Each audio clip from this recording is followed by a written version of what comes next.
Hey there everyone, we are going to be filling holes today. Enjoy! Alright, we're going to dig the sawdust out. I don't really know what causes the sawdust. If you actually do know, then comment in the comments below. I'm going to speculate.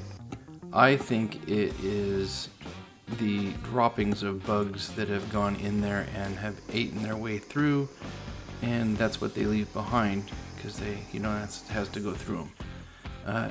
Otherwise it's aliens. Alright, gonna squirt some 2-part epoxy, and it's been a minute since I've done this, so didn't really realize how hard I was gonna have to push on that. Always make sure you cap your end and mix and mix and mix, and then just ram it in those holes.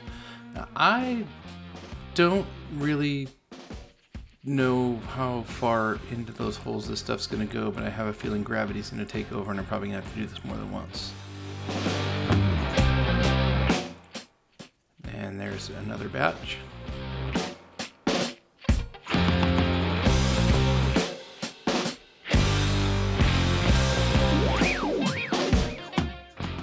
I don't even know if this is the right stick to use, but I had it, so I'm using it.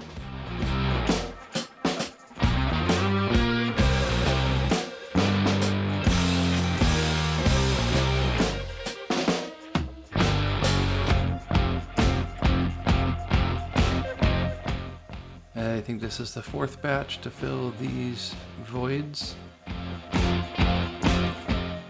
And I'm going to tape this because I know it's going to run through and come out the bottom.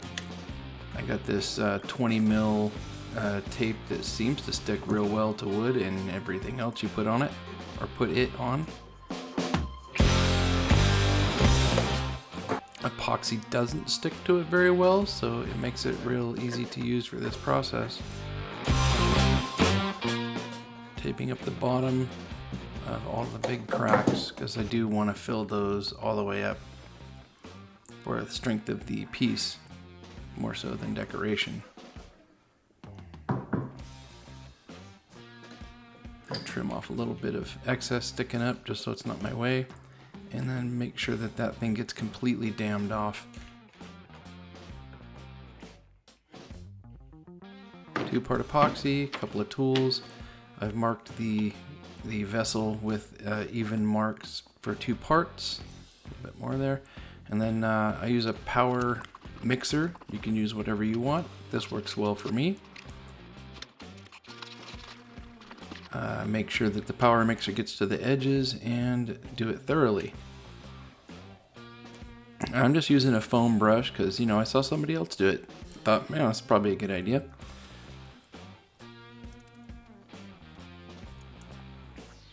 I'm just kind of shoving it around, making sure it gets on everything. Yeah, throw a little down that hole there because, got to fill it up. And I'll come back to that periodically to put more in there. Now, the main thing is here, I'm just trying to seal everything and fill in the larger voids.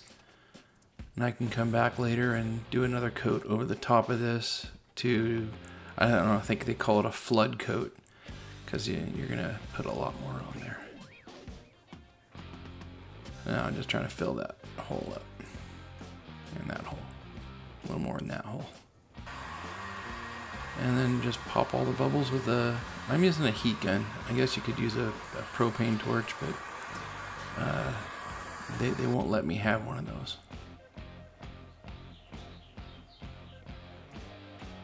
And it soaked up that stuff pretty good, so I'm going to add more in here until it fills it all the way up.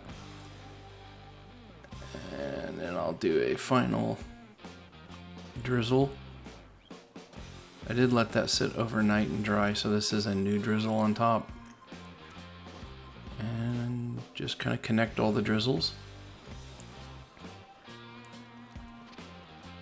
This particular epoxy does not smell bad. It doesn't smell like anything. In fact, I don't think that my significant other even knew that I was doing this. She never complained once about the smell.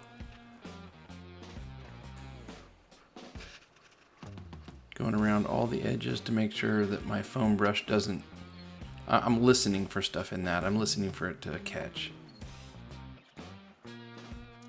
Let's pop some bubbles.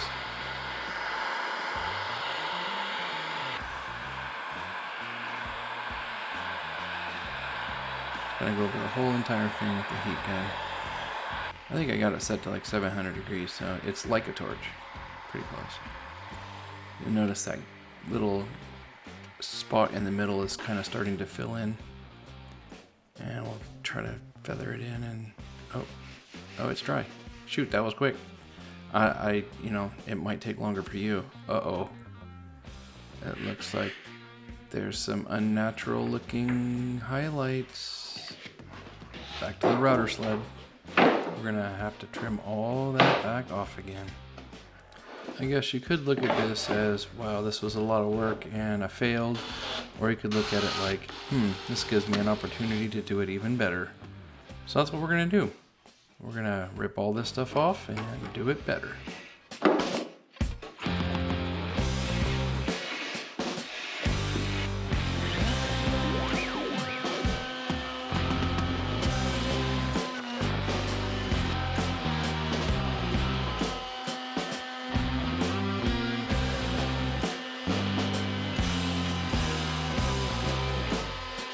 I learned a new trick in this process, and that is to tape a piece of paper on the trailing edge of that, because all those chips are going to fly that direction.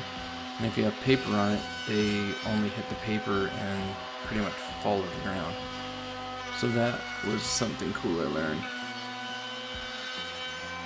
And we'll take a minute to thank our sponsor. Yep, that's a blank hole if you want to fill it. Just kidding. I just thought it was a really cool surface. Would be kind of neat to have, you know, a name or something on there someday. Someday, maybe. Alright, now we're going to go ahead and belt sand all the marks that the router made. I'm kind of sanding in all directions. It's end grain, so it kind of doesn't matter what direction you go. I'm using different grits. Down to my final grit here, which is 320, and I used the pencil trick between each grit so that I knew that I was getting the whole entire surface and not just where I thought I was sanding. So I just heard a little noise and thought, I probably should check that out.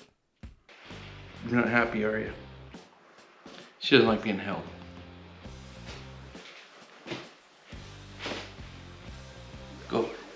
Go explore the shop. Just don't poop. Alright, now that we got all the ugly parts off of it, it actually looks pretty good. I'm really pretty happy with all the fill-ins that happened.